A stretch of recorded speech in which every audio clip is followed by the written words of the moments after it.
துக்கம் விசாரிக்க வந்தவங்க எல்லாம் கிளம்பிட்டாங்க. வீடு விரிச்சோடி போயிடுச்சு. எல்லாமே கனவு மாதிரி இருக்கு காயத்ரி. எல்லாம் முடிஞ்சு போச்சு, அவ்வளவுதான். அக்கா, நீங்க இப்படி பேசுறது வேதனையா இருக்குக்கா. நாங்கெல்லாம் கூட இருக்கோம்ல, ஏன் வருத்தப்படுறீங்க? இல்ல காயத்ரி,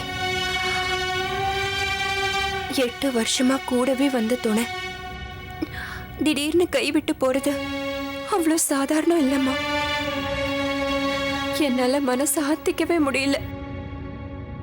திடீர்னு தனி ஆயிட்ட மாதிரி பயமா இருக்கு. எத்தனை பேர் சுத்தி இருந்தாலும் மோகன் மாமா மாதிரி வராதுதான். ஆனா நடந்த விஷயத்தை எப்படியாவது ஜீர்ணிச்சுதானே ஆகணும்.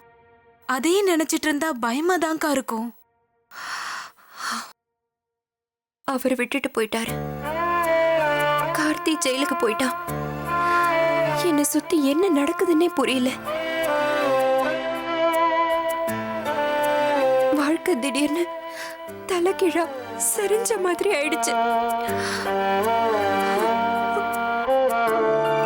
இந்த மாதிரி நேரத்துல தான்க்கா தைரியமா இருக்கணும்.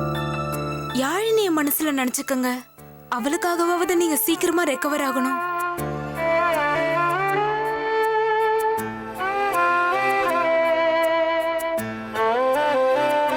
நீங்க எனக்கு ஆறுதல் சொன்னீங்களே, ஞாபகம் இருக்கா?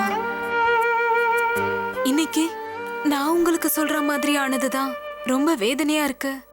ஆனா என்ன பண்ண முடியும்? வந்ததை எனக்கு தெரிஞ்சு ஏத்துக்க வேண்டியதுதான்.